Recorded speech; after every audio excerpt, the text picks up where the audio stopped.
COVID-19 Watch Weekend. Review ng mga kaganapan sa nakaraang linggo, mga kwento ng paglilingkod at kabayanihan, mga paraan kung paano makakatulong. COVID-19 Watch Weekend. Magandang araw kaagapay! Welcome muli sa isa na namang edisyon ng COVID-19 Watch Weekend, hatid ng FEBC Philippines. Ito po si Heidi Bernardo Sampang. Tampok sa ating mga balita maya-maya ang development sa pagdiskubre ng bakuna para sa COVID-19, gayon din ang lumolobong kaso sa iba't ibang mga lugar sa bansa at ang pagpapahintulot muli ng pamahalaan sa backriding sa mga motorsiklo. Hindi rin po mawawala ang kwentong inspirasyon na nagtatanghal ng galing ng mga Pinoy kahit na sa panahon ng pandemya. Muli rin po tayong sasamahan mamaya ni Efren Paliorina para sa napapanahong talakayan at ni FEBC President Dan Andrew Cura para din po sa ating pagbubulay. Lahat po ng ito abangan sa 30 minuto nating palatuntunan dito sa FEBC Radio TV. COVID-19 Watch. Pinayagan na simula Hulyo at Gis ang backriding o pag-aangkas sa motorsiklo para sa mga mag-asawa. Inihayag ni Department of Interior and Local Government Secretary Eduardo Año na maliban sa mga mag-asawa ay papayagan din ang pag-aangkas sa motorsiklo ng mga magka-live-in at magkasintahan. Kabilang sa requirement ayon kay Año ay kailangang may maipakitang katibayan na sa iisang bahay sila nakatira. Maglalabas ng guidelines single dito ang Interagency Task Force para maging batayan sa mga checkpoint. Posibleng magpatupad muli ng mahigpit na community quarantine measures kapag patuloy ang pagtaas ng kaso ng COVID-19. Ito ay matapos na maitala ng DOH ang lagpas 50,000 kaso ng COVID-19 sa buong bansa. Ayon kay Health Undersecretary Maria Rosario Vergere, ang Sub-Technical Working Group sa Data Analytics ay nagpresenta na ng mga datos ngunit sinisilip pa ng mga opisyal ang mga numero kung mayroong trend sa pagtaas ng bilang ng kaso. Anya, kailangan ding tutukan ang case doubling time, critical care utilization at maging ang mortality. Ang resulta ng pag-aaral ng Sub-Technical Working Group ay posibleng ilabas sa susunod na linggo. Ang IATF ay ikinukonsidera ang health, security, economic and social indicators bago magpasya hinggil sa community quarantine levels. Muli namang nagpaalala ang DOH sa mga lokal na pamahalaan na palakasin ang pagpapatupad ng health protocols tulad ng paghuhugas ng kamay, pagsusuot ng face mask at pag-obserba sa physical distancing. Samantala, nakapagtala ang DOH ng 100% hanggang 4,000% na pagtaas ng bagong kaso ng COVID-19 sa 8 probinsya sa bansa nitong mga nagdaang linggo. Batay sa pagkukumpara ng mga datos mula June 8 hanggang 21 at mula June 22 hanggang July 8, ang mga lalawigang nakapagtala ng mataas na kaso ay ang Rizal, 113% growth change, Laguna, 126%, Negros Occidental, 212%, Iloilo 406%, Zamboanga del Sur 121%, Camarines Norte 1,400%, Agusan del Norte 200% at Surigao del Norte 4,000% growth change. Bagamat naitala sa Surigao del Norte ang mataas na growth rate, lumabas sa datos na nasa 41 na bagong infections lamang ang nadagdag mula June 22 hanggang July 5 sa nag-iisang kasong naitala mula June 8 hanggang June 21. Sa Metro Manila, ang lungsod ng San Juan ang may pinakamalaking pagtaas ng mga bagong kaso na nasa 180%, kasunod ang Parañaque 142% growth change, Malabon 134%, Pateros 114%, Pasay 99%, Taguig 93%, Valenzuela 88%, Mandaluyong 71%, Pasig 25% at Caloocan 25% na growth change. Paliwanag ng DOH ang pagtaas ng bagong kaso ay bunsod ng pagtaas ng kontak ng mga tao kasabay ng pagpapaluwag ng community quarantine restrictions at kawalan ng pagsunod sa minimum health standards. Sa iba pang balita, kinumpirma ni Dr. Nina Gloriani ng University of the Philippines Manila College of Public Health na 8 bakuna kontra COVID-19 ang sumasailalim ngayon sa clinical trials. Ayon naman kay Dr. Jimmy Montoya ng Department of Science and Technology, sa ngayon ay may 2 gamot sa COVID-19 ang sinasailalim sa pag-aaral. Ang isa rito ay community-based trial para sa mild symptoms lamang at ito ay ginagawa nila sa Laguna. Ang pag-aaral naman anya sa Virgin Coconut Oil o VCO ay ginagawa ngayon sa Philippine General Hospital o PGH. Paliwanag ni Dr. Montoya, may 17 pasyente na ang naka-enroll at inoobserbahan kung may improvement sila sa pag-take ng VCO para malabanan ang COVID-19. Maliban dito, pinaghahandaan na rin ng Manila Doctors Hospital at ng 3 pang ospital ang pagsisimula ng pag-aaral sa melatonin. Tinukoy ni Dr. Montaya na ang iba pang mga ospital na lalahok sa clinical trial para sa COVID-19 vaccine ay kinabibilangan ng Philippine General Hospital, Research Institute for Tropical Medicine o RITM, Manila Doctors Hospital, San Lazaro Hospital at Vicente Soto Medical Center. Inihayag pa ni Dr. Gloriani na patuloy din na tinututukan ng kanilang panel ang vaccine trials na ginagawa sa iba't ibang mga bansa tulad ng US, China, India at United Kingdom na may pinag-aaralan na Oxford vaccine. Ngayon naman ay narito si Joy Solis Mirano para sa ilang kwento ng inspirasyon at kahusayan ng mga Pilipino na simbolo ng tagumpay kahit may pandemya sa mundo. Patuloy ang pagkamit ng tagumpay ng ating mga kababayan sa iba't ibang panig ng mundo at hindi hinahayaan na maging hadlang ang kahit anong pagsubok upang iwagayway ang galing ng Pilipino. Isa na riyan ang napaka-talented na 8-year-old animator na si Jay Dandan Evangelista. Gumawa ito ng isang tribute film para sa ating mga frontliners sa European Union Online Festival para sa mga batang Pinoy. Si Dandan ay grade 3 at homeschooled sa Global Victory Christian International School na inimbita ng European Union o EU delegation sa bansa para sa screening ng kanyang animated film na Get Well Soon. Ang 1-minute short film ay may Get Well Soon na isinalin sa 23 wika kung saan makikita ang iba't ibang bandila ng mga bansa at EU flag. Tinulungan naman ito ng kanyang ina na si Nina Dandan Evangelista sa direction, editing at production management. Kinilala naman ngayon si Christine Amor Lebar bilang kauna-unahang Filipina na matawid ang Arctic Circle Trail ng Greenland. Nagawa niya ito gamit ang fat bikes at pusong may layunin na pataasin ang kamalayan at pondo para sa mga kababaihan sa Asia na apektado ng climate change. Si Lebar, na Her Planet Earth founder at CEO, ay isinama ang 10 niyang miyembro na all-female international team para sa 6-day biking expedition. Matagumpay niya nakalikom ang grupo ng $50,000 na pondo para sa kanilang target beneficiaries.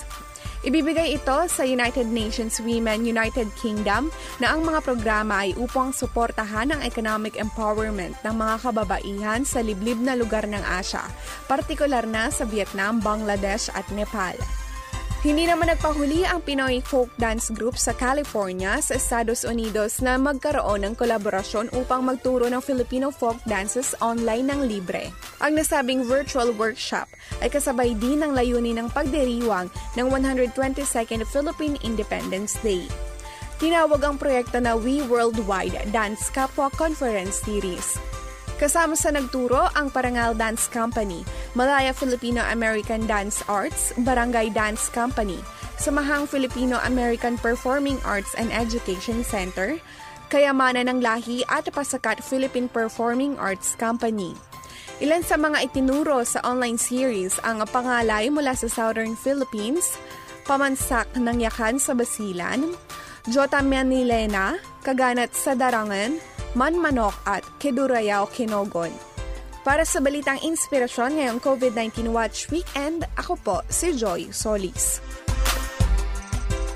Susunod sa ating pagbabalik ang isang makabuluhang talakayan kasama si Efren Palionina. Huwag kang bibitaw, patuloy kang tumutok dito sa COVID-19 Watch Weekend.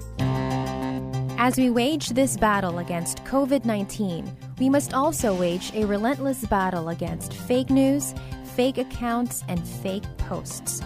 Do not share any information if you're not sure of its source. To avoid any confusion, rely only on sources like the Department of Health and other government communication platforms. Basta't laging handa at sama-sama sa kanyang lakas, kaya natin to. A message from Far East Broadcasting Company Philippines at kapisanan ng mga broadcaster ng Pilipinas. So thank you for taking the time. So ang tanong ko sa iyo is given the changes na nakikita nating nangyayari around us, ano ang dapat na magbago o ginagawa na ninyong pagbabago sa DYVS o pinaplano na pagbabago to walk alongside our people dito sa dinadaanan na to? Meron na ba kayong na-experience na gano'n? Bukod doon sa initial response, meron pa ba kayong planong gawing more or less permanent, whether ini-implement na or i-implement pa lang? Okay. Actually po, this COVID pandemic, nag-create siya ng need . Parang hindi naman siya, I am not being insensitive, but we consider it sometimes as a blessing sa atin, not especially sa DYVS. I think sa opportunity natin bilang na nasa media, kasi nga may need. So nung nagsimula itong COVID pandemic, una sa lahat, nag-innovate pa talaga kami sa content. Okay. Kasi it would be very insensitive na nakita namin that we continue with of course yung traditional na mainstream na approach ng DYVS. Yung mga programming natin, we share the gospel, we share God, but yung nakita namin, paano ba makita ng mga tao na yung sinishare namin na message ng gospel, the message of Christianity, how can it be related sa real life experience natin sa pandemic? Kaya I said an opportunity and a blessing kasi nag-open up siya ng challenge sa amin to really be involved in public service. Yun, yung isa sa mga inintroduce talaga namin na content sa lahat ng programa. In fact, during the nung mga quarantine periods, there's no such thing as a purely religious program. Wala nang ganon. Lahat ng missions program, Christian program, nandun talaga yung tinatawag nating community impact, impact ng message to the community, paano ma-address yung needs nila. Kaya nga sa amin, dito sa DYVS, of course, we tried to, ganun pa rin yung programming, talking about schedule, titles ng program, pero we evolved. Una sa lahat, before the pandemic, we introduced this 9:30 program, tawag namin Kadampig. I don't know, siguro may Kadampig. Ibig sabihin parang kaagapay. Kaagapay or kaalyado, yes, something. Yes. It may mean many things. Siguro blessing siya kasi wala pang pandemic nung time na yon. Nung sinimula namin yung Kadampig. We invited yung mga leaders ng iba't ibang agency sa mga local government agencies dito sa amin. For example, the PNP, yung spokesperson ng PNP dito sa Bacolod City, meron siyang kanyang sariling time slot, 9:30. And Wednesday, Department of Education, yung district supervisor dito sa amin, meron din siyang kanyang sariling time slot, Wednesday. Because for the purpose ng public service din kasi very timely, nung dumating yung pandemic, sila yung naging members ng IATF dito sa amin. Local IATF. So, we had easy access to information. Saka, the result, naging isang major source ng information, yung kanilang dedicated program, yung Kadampig, about addressing yung issues ng pandemic dito at the local level. Kaya, we were challenged na if we really wanted to introduce the message of the gospel, the message of Christ, the message of God's word sa mga tao, they have to realize na hindi ito irrelevant. The message of God is really relevant sa mga experiences natin sa araw-araw. And so, until now, we are trying to see the open door kung paano namin i-revolutionize, innovate yung programming that will really address the needs of the people. Habang nagkakaroon ng changes sa ating audience, sa ating community, meron silang mga tanong sa mind nila. Paano ko kaya gagawin ito? Paano ko papag-aaralin ng aking anak? Ano pang transition ng mga bata na nawala na yung kanilang assembling together? Paano? So yung mga transition hindi siya. Okay. Yung mga OFW, wala nang mabalikan. Paano yan? Tapos yung business bumaba, recession tayo.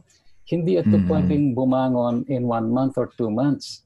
Major yung transition na yan. Okay. Hindi na pwedeng i-ignore.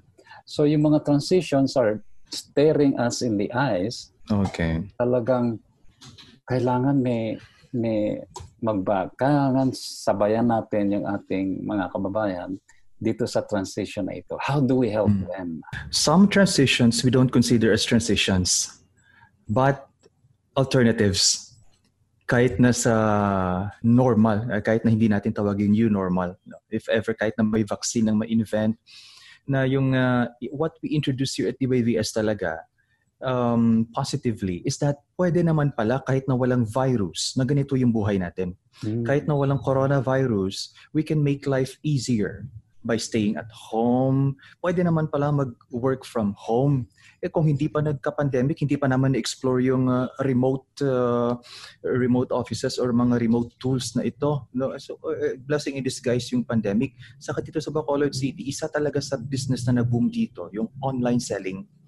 Maraming nagsilabasang negosyante dito sa Bacolod City. So yung pinopromote naming atmosphere, pwede naman pala yung mga seaman, yung mga OFWs na wala ng trabaho, pwede naman pala sumama sa kanilang pamilya, mabubuhay naman pala, mas masaya pa. And it is more building up sa family, more advantageous. So we consider this not only as a transition, but sometimes yung transition na ito are better alternatives. So marami kaming na-discover at isa sa mga talagang pinipress namin na message sa Bacolod City na not all transitions are mere transitions. Some are actually introduce themselves as better alternatives sa buhay natin. Napakaganda. Dito sa amin, yung DepEd talaga ay may regular na program na kanila. Yung in fact tawag dito, not really signed but nag-promise na sila ng kanilang intent to partner with us sa itong pinaplano na blended learning. So wala silang parang content na para sa mga estudyanteng nakikinig. Hindi ganoon. Wala. Pinaplano po namin ito kasi hindi pa siya fully approved ng DepEd. Nasa pilot testing pa sila ngayon. After 3 weeks ng pilot testing, nagsabi sila ng intent nila that they will avail of our service in kaso na ma-approve siya ng DepEd. Yung talagang lecture type, yung blended learning, curriculum-based na airtime nila. Okay. Thank you very much, Chester. Good talk. At Chester, God bless. Yes, sir. Salamat po. God bless po sa inyo. Thank you. Thank you very much. Salamat po, Kuya Efren. Samantala, patuloy naman ang aming pagtanggap ng anumang suportang pinansyal na nais ninyong iparating sa FEBC Philippines. Pumunta lamang po sa webpage na donatenow.febc.ph donatenow.febc.ph o tumawag sa ating number na 0947-333-5605 0947-333-5605 o i-dial ang ating landline na 8650-0855 8650-0855 para sa mga detalye. At isa pang good news kaagapay, pwede nyo na rin pong ipaabot ang inyong donasyon para sa FEBC sa pamamagitan ng GCash. God bless you po at maraming salamat po sa inyong suporta sa atin pong ministeryo. Sa puntong ito ay may napapanahong refleksyon si FEBC Philippines President Dan Andrew Cura tungkol po sa ating pagharap sa pambihirang sitwasyong dulot ng COVID-19 crisis. Ang awit 57 ay isang awit ni David na humihingi ng pasasalamat sa proteksyon na binibigay ng Panginoon sa likod ng pag-usig ni Haring Saul kay David.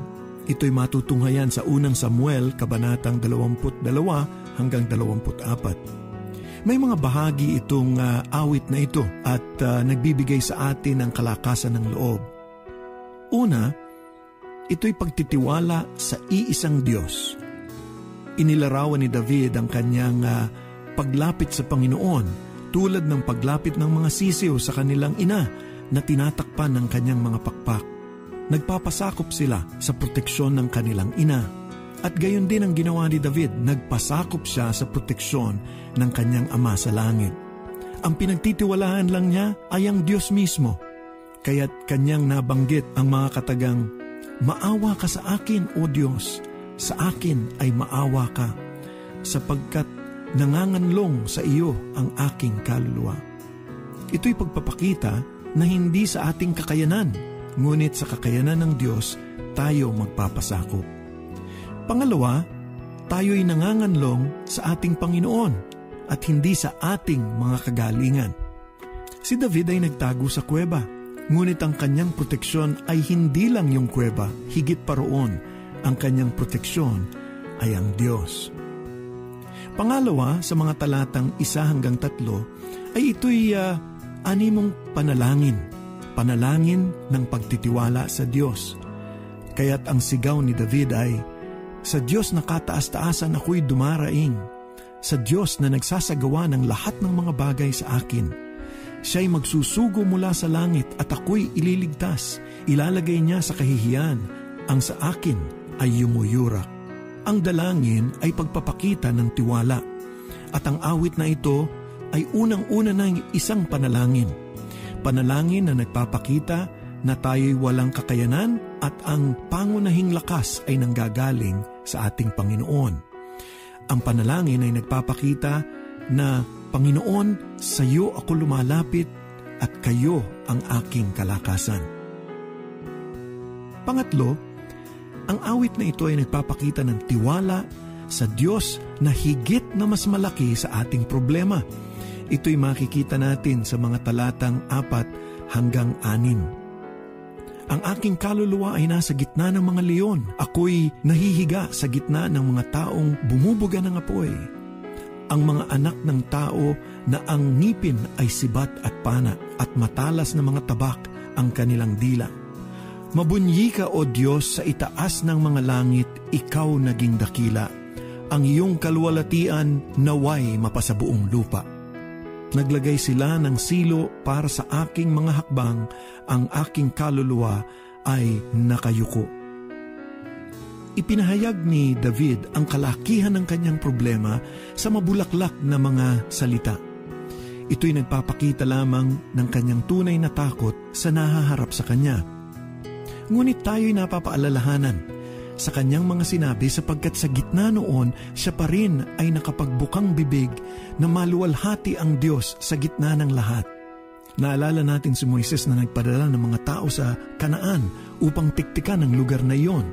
At ang sabi nila, pagbalik, "Naku, maganda ang lugar, ngunit napakaraming mga higante, hindi natin kaya yun." Ngunit ang sabi ni Joshua at ni Caleb nang nakita nila ang kanilang Diyos na mas malaki sa problema, "Oo nga't may mga higante. Ngunit ang Diyos ay mas malaki sa mga higanting ito at ibibigay niya sa atin ang lupang pangako."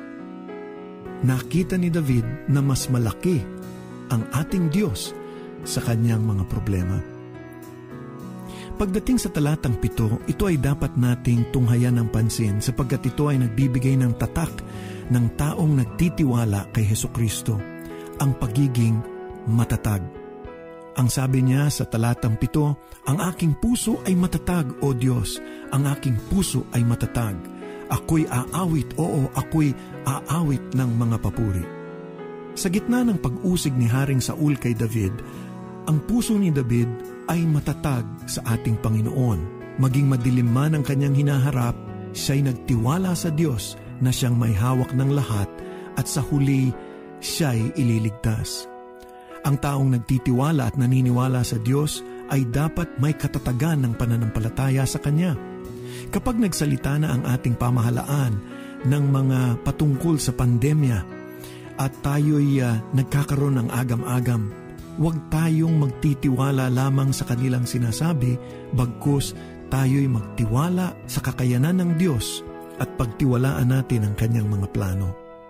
Bagaman mawala sa atin ang ating mga trabaho o ang ating kalakal ay bumaba sa mga panahong ito, ang Diyos pa rin ay mabuti at Siya ang hahanap ng paraan upang Siya ay maluwalhati at tayo ay makinabang. Kung tayo man ay maapektuhan ng sakit na ito, gawa ng mga nasa kapaligiran natin, ang Panginoon pa rin ay nasa Kanyang luklukan at ang ating tiwala ay dapat huwag maligalig. Tayo ay dapat umasa sa Diyos tulad ng pag-asa ni David habang siya ay nasa loob ng kuweba. Sa ating pagtitiwala sa Panginoon, tulad ni David, tayo ay magiging isang patutuo sa ating mga kaibigan, kamag-anak at kapitbahay at maaari tayong umawit, "Ako'y magpapasalamat sa iyo, O Panginoon, sa gitna ng mga bayan. Ako'y aawit sa iyo ng mga papuri sa gitna ng mga bansa, sapagkat ang iyong tapat na pag-ibig ay dakila hanggang sa mga langit, ang iyong katapatan hanggang sa mga ulap. O Diyos, sa itaas ng kalangitan, ikaw ay maging dakila. Ang iyong kaluwalhatian naway mapa sa buong lupa." Sana'y ito rin ang ating maging dalangin sa gitna ng pandemya na ating hinaharap. Ang sabi ng mga ngaral na si Martin Luther, walang makapaniwala sa kalakasan ng panalangin at kung ano ang maaaring gawin nito kung hindi ang mga taong natuto sa panalangin sa kanilang sariling napagdaanan. Ama naming Diyos, maraming salamat po sa pagkakataon na mapaalalahanan na kayo ang siyang Diyos na nasa luklukan sa gitna ng pandemyang ito. Mangyari, Panginoon, na kami magtiwala sa iyo, kami ay maging matatag sa iyo, at sa anuman ang aming hinaharap sa ngayon, Panginoon, mangyaring makaawit kami ng pasasalamat sa iyo sapagkat kayo ang tunay na magbibigay ng direksyon at kalakasan ng aming loob. Panginoon, ingatan mo at alalayan mo ang taong mga naapektuhan ng pandemyang ito. Sila man ay nawalan ng trabaho, naapektuhan ng kanilang kalusugan, o nahihirapang kumilos sa mga kapanahonan ngayon. Mangyaring sa iyo kami magtiwala at buksan mo kami ng kaparaanan upang kami ay patuloy na mamuhay ng may kaligayahan sa likod ng aming mga pagsubok. Ito ang aming dalangin sa ngalan ni Jesus. Amen at Amen.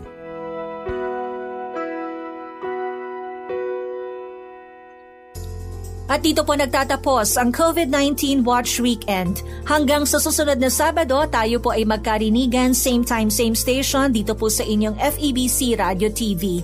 Ako po ang inyong nakasama, Heidi Bernardo Sampang, nagpapaalala, basta't laging handa at sama-sama, sa kanyang lakas, kaya natin to.